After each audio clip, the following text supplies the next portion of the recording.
about it. Your hair is funny, too. What's with you, man? Oh, this is going to change the face of the 20th century? This is going to be some life and death discovery? Who are you fooling? This is nothing. Or if you have the background and the intelligence and the insight, you say, whoa, you're onto something. Seems so simple, but if you've got the background, you're onto something.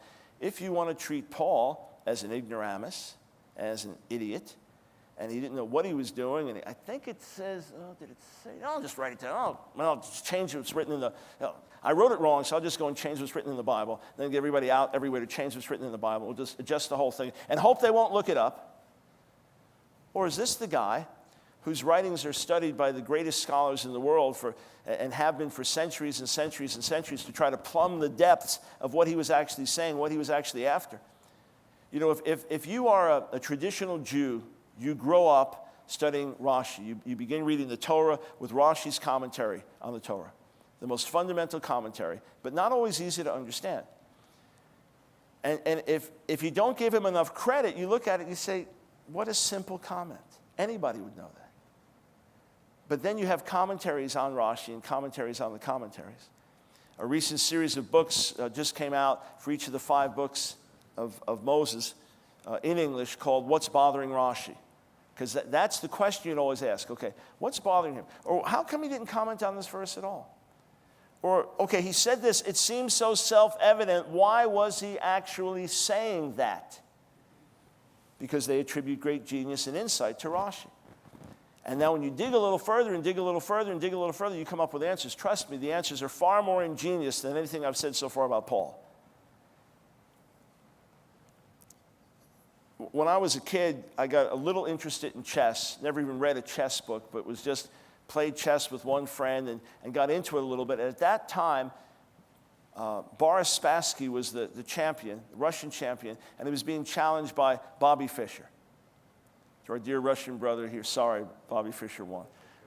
So on our public broadcasting station, Channel 13 in New York, they were covering the chess match. This is the days before faxes and computers and so on. So they had this giant board, and they had these paper pieces, and you would just, you know, a move would come in, you hear the phone would ring, okay, we've got the move, okay, and then they'd take the piece and move it. And then they would discuss things. And sometimes, you know, Spassky made a move, and they're like, we think he made a mistake. We can't figure out why he did it. He's going to lose a piece. And then they have grandmasters and top ones here and there discussing it. And then sometimes after a half-hour discussion, while Fischer's waiting, you know, to think through this, we discovered 18 moves down. He saves a piece by doing this. And then Fischer was sharp enough, he would figure it out, and he wouldn't fall into the trap. And then the only opening I ever used was the same standard opening, which it's the one I learned. This is pawn to king 4, the most simple, basic opening. I thought that was just the standard opening. I never learned all kinds of other openings. And when I tried other ones, someone that knew what they were doing would crush me. So Bobby Fischer, he was under pressure. He had forfeited the game, and there's all this mental, emotional pressure, and so on and so forth. And he's starting off the match, and they're waiting for his opening move. They said, we have the opening move. It's pawn to king 4. Oh, we cannot, what? Pawn to king. We cannot believe under this kind of pressure that he plays pawn to king 4. It's the only move I knew to start the match. That's how I would always start. But this spoke of this aggressive, and what a message you sent him. I was too ignorant to understand the significance of it. Trust me, you invest a little time in studying out some of these issues. Matthew in particular, because of all the citations he uses, and you start to dig a little deeper and you go, whoa. That was his point. And that would be a thoroughly rabbinic way of doing things. And the same with Paul, when you realize the level of his genius and now the Spirit of God upon him as he's writing and testifying in a thoroughly Jewish manner. And you dig. I'm encouraging you to dig. I'm encouraging you, don't shut off your mind. Don't just believe what I'm saying. Dig, search, study. Ask God, open my heart, open my mind. Give me wisdom. Help me to be faithful to the truth. We saw in Matthew's gospel when he quotes Matthew 7:14, the famous virgin birth prophecy, that he's not just looking at Isaiah 7:14 in Matthew 1:23, he's looking at Isaiah 7 through 11, passages fraught with messianic significance. And the birth of Messiah in the 9th chapter, and the reign of the Messiah in the 11th chapter. And he sees this as also a promise to the house of David, and therefore of messianic significance. And then we saw how he patterns as it happened to Israel, going into Egypt as an infant and then being called out of Egypt. So it happens to the Messiah in his infancy. And then just as Israel passes through the sea, Messiah is immersed in the Jordan.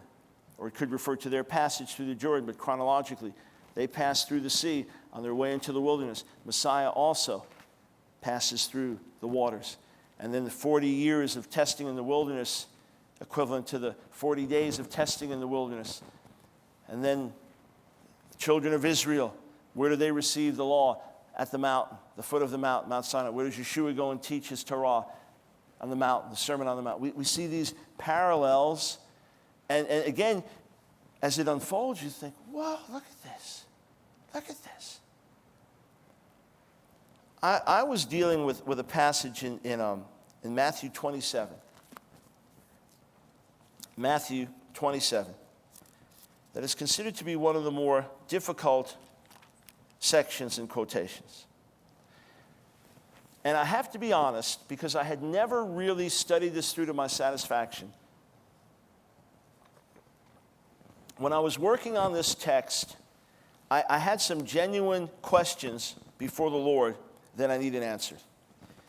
You say, oh, you mean your faith was threatened, you weren't believing? No, that's not what I'm saying. I'm saying that I'm going to deal with the text honestly. And I was about to write on this. And if I'm going to write on it now, it's going to be more subject to scrutiny and examination. And you should only know the emails I get and the postings on websites attacking almost every line of what I've written in these volumes. So I really try to write with care.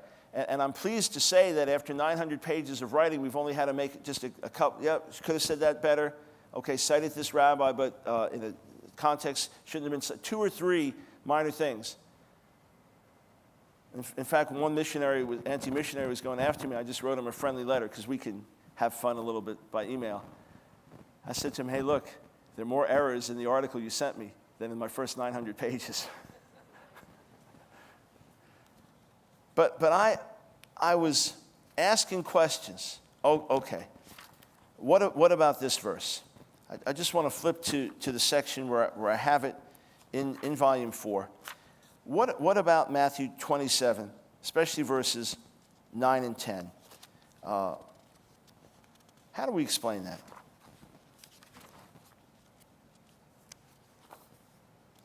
This is the objection. Matthew quotes from a prophecy of Zechariah. Then he says it comes from Jeremiah. Then he takes the whole thing totally out of context.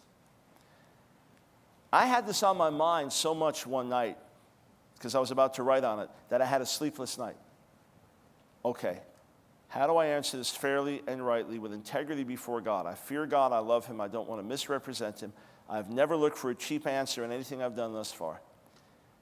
I know what some of the studies say. I haven't worked it through to my satisfaction. By the end of that day, I was on cloud 9 with the, whoa, look at this, is amazing. When I started to dig and understand it a little bit. Now, I'm telling you my mindset to tell you this is how I treat issues and questions. I don't just flippantly, okay,